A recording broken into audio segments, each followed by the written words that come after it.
All right, now we're gonna run through an example of how to plan your macros, plan your day of eating in MyFitnessPal. For this, we're on the home screen now, and as you can see, we're aiming to consume 2,000 calories, and those 2,000 calories are made up of 175 grams of protein, 150 grams of carbohydrate, and 78 grams of fat.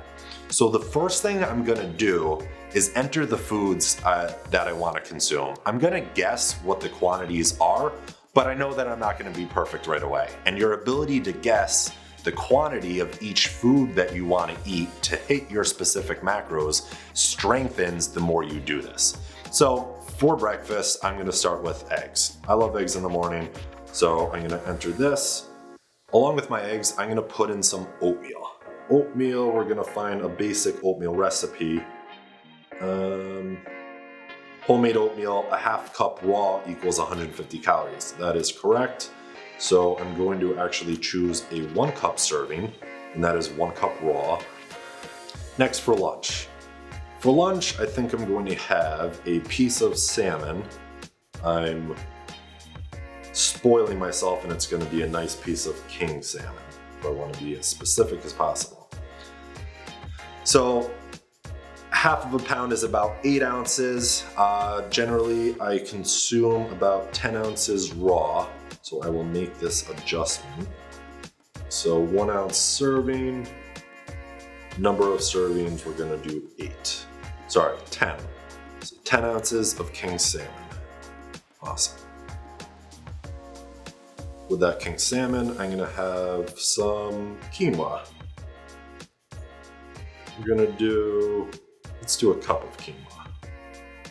With my salmon, I want to do some broccoli. All right, so broccoli, we're going to find a raw weight for it because I'm going to steam it, which will change its weight ultimately and volume. So here we have broccoli, 100 grams. I like to be in ounces. So switch to ounces, and let's do about 10 ounces of broccoli. Awesome. So there's my lunch. Dinner.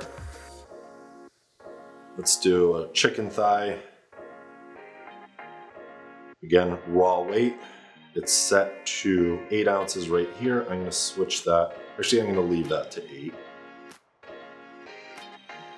I'm also going to combine that with a sweet potato. Here we have a raw amount. It's set to 5 ounces. I'm going to jump that up to 7.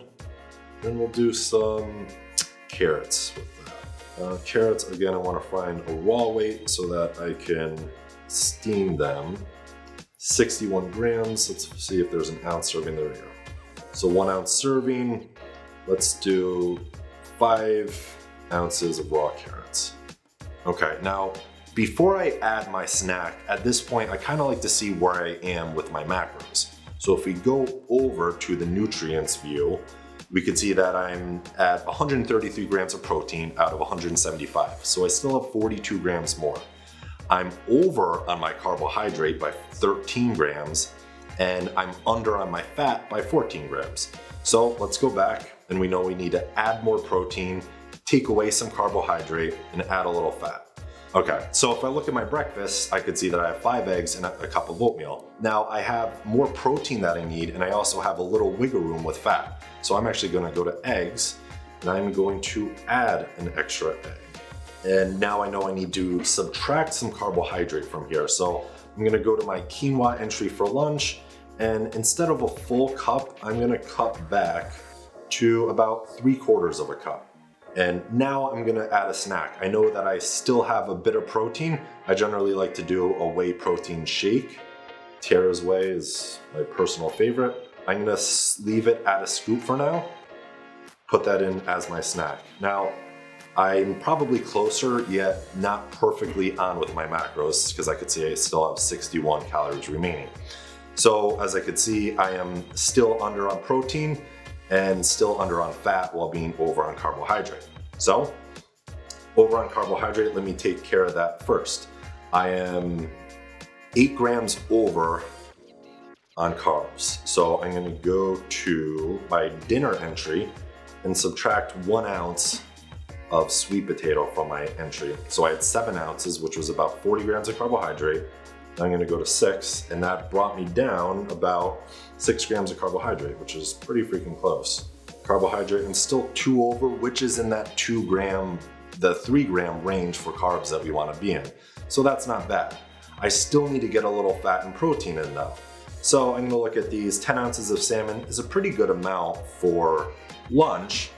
I only have 8 ounces of chicken thigh for dinner, so what if I bump that up a little bit? What if we did 10 ounces of chicken thigh? Now you can see I'm within 17 calories of my prescribed macros. I'm only 17 calories away from my goal, but I still have 8 grams of protein and 6 grams of fat left. So it's gonna appear that I'm gonna go over my caloric goal. That's because MyFitnessPal is subtracting fiber from my total calories, which is fine. We're not specifically looking at calories though. I wanna match these macronutrients. So I need to get 8 more grams of protein and 6 more grams of fat. So to do that, I'm gonna find an entry that has both protein and fat in it. And again, eggs are an easy go-to for this. I could simply add 1 more egg. Now I'm eating 7 eggs, which I absolutely love. So looking at my macros, I'm 1 gram of protein under, 2 grams of carbohydrate over, which is perfectly fine, and 2 grams of fat under. Again, we're trying to be in the range of both 3 grams of protein and carbohydrate, as well as being within range of 2 grams for fat. Now that we're on par with our macros, we are all set to go. Tomorrow is gonna be easy because I know what to eat, I know in what amounts, and it becomes mindless. So what I did was first I determined how many meals I wanted to eat. As I said before, we generally suggest 3 large meals and 1 snack, which is perfect for MyFitnessPal because they give you an entry for breakfast, lunch, dinner, and a snack. Now, if you wanted multiple snacks, you could either include them under the 1 snack column in MyFitnessPal, or if you paid for the premium version, it allows you to add multiple snack columns. However, that's not necessary. So after I determined that I was gonna consume a breakfast, lunch, dinner, and a snack, my next step is to figure out what I wanted to eat. So I went through breakfast, lunch, and dinner and added the foods that I know I'm gonna eat tomorrow. I first started by entering the foods and kind of used my best educated guess to determine the quantities for each. And as you do this more, you'll get very good at determining the quantity of each food item you need to hit your macros. I first noticed that I was slightly under on protein and fat and a bit over on carbohydrate. And so I went back and I found the carbohydrate containing items and I brought them down a little bit. And then I found foods that are higher in both protein and fat and brought them up a little bit until I got within 3 grams of my protein and carb intake and within 2 grams of my fat. And that's it. Now I'm ready to go for tomorrow. Again, if this process is new to you, it'll take a couple days to get familiar. But as you practice it, it'll become second nature and part of your routine.